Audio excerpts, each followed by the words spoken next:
N 9 news के साथ और मैं हूं आपके साथ नेहा।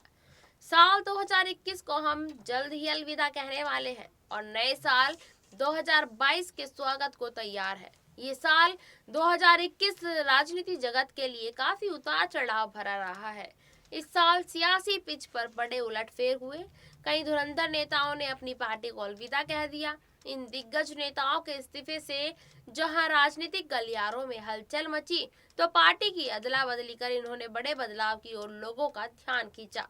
वहीं कुछ नेताओं ने अपना अलग ही रास्ता चुना। पारा बदलने वाले ज्यादातर कांग्रेस के नेता शामिल रहे। आइए बताते हैं आपको उन 10 बड़े नेताओं के बारे में जिन्होंने इस साल अपनी पार्टी से किनारा तो कर लिया। हालांकि पार्टी में से जाने के बाद कांग्रेस को थोड़ा भी फर्क पड़ता नजर नहीं आया। कोई आया तो कोई गया और चुनाव से पहले तो ये होना आम बात है। देखिए हमारी ये रिपोर्ट। पंजाब के धुरंधर नेता और अपनी कूटनीति से बड़ों को मात देने वाले कैप्टन अमरिंदर सिंह ने 18 सितंबर 2021 को पंजाब मुख्यमंत्री पद से अचानक इस्तीफा देकर सभी को चौंका दिया। उन्होंने अपना इस्तीफा 18 सितंबर 2021 शनिवार को राज्यपाल को सौंपा था। 2 नवंबर 2021 को कैप्टन अमरिंदर सिंह ने कहा कि सोनिया गांधी के बच्चों राहुल गांधी और प्रियंका गांधी के आचरण से आहत होकर यानी कि परेशान होकर उन्होंने कांग्रेस से इस्तीफा दिया। बहरहाल कैप्टन ने पंजाब लोक कांग्रेस नाम से अपनी पार्टी गठित कर लोगों की उन अटकलों को खारिज कर दिया कि वह भाजपा में शामिल होंगे। दूसरे नंबर पर है जितिन प्रसाद। साल 2021 में इस्तीफों के संकट से जूझ रही कांग्रेस को उस वक्त एक बड़ा झटका लगा जब 9 जून 2021 यूपी में कांग्रेस के युवा और कद्दावर नेता जितिन प्रसाद ने बीजेपी का दामन थाम लिया। बीजेपी में शामिल होने के बाद जितिन प्रसाद ने कहा कि कांग्रेस से मेरा संबंध 3 पीढ़ियों का रहा है, लेकिन मैंने पिछले 8 से 10 सालों में ये महसूस किया है कि आज देश में अगर कोई असली मायने में संस्थागत राजनीतिक दल है तो भाजपा है। बाकी दल तो व्यक्ति विशेष और क्षेत्र के हो गए, मगर राष्ट्रीय दल के नाम पर भारत में कोई दल है तो भाजपा है। तीसरे नंबर पर है कन्हैया कुमार। 34 साल के फायर ब्रांड नेता कन्हैया कुमार जेएनयू छात्र संघ के अध्यक्ष थे। 2016 जेएनयू में छात्रों के आंदोलन और उसके बाद पीएम नरेंद्र मोदी के खिलाफ धुआंधार भाषणों से देश भर में चर्चा केंद्र में आ गए थे। कन्हैया कुमार, उमर खालिद समेत कई अन्य छात्र नेताओं के पर देश विरोधी नारे लगाने के आरोप लगाए गए थे। हालांकि बाद में कन्हैया कुमार को अंतरिम जमानत पर छोड़ दिया गया था।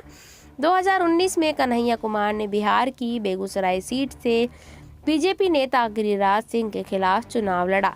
हालांकि सीपीआई के टिकट पर लड़ रहे कन्हैया कुमार हार गए।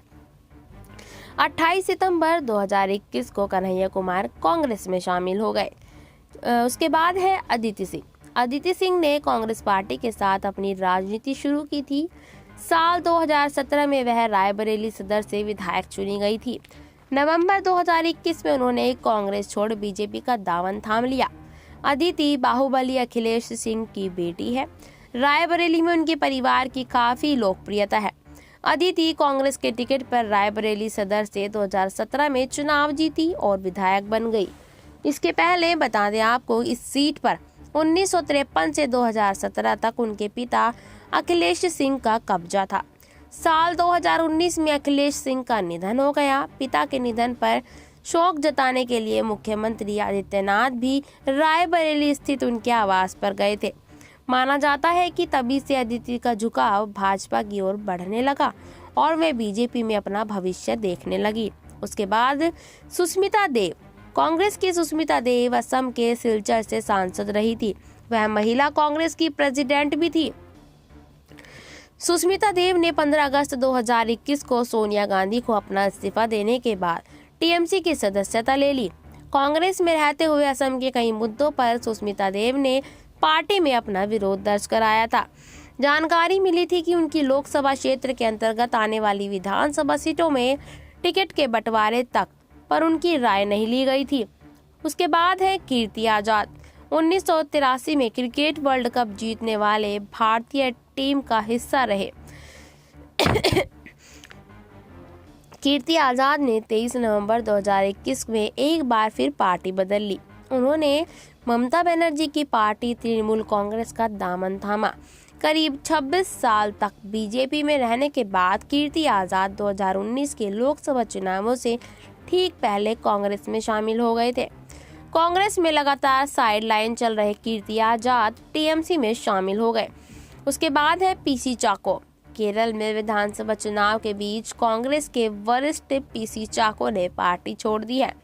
टिकट बंटवारे पर असंतोष जाहिर करते हुए पीसी चाको ने 10 मार्च 2021 को अपना इस्तीफा पार्टी अध्यक्ष सोनिया गांधी को भेज दिया था। पीसी चाको चुनाव में टिकट बंटवारे को लेकर हाईकमान से नाराज चल रहे थे। केरल के चुनाव में पार्टी ने एक तरह से उन्हें साइडलाइन कर दिया था। उसके बाद बात करते हैं ललितेश पति त्रिपाठी।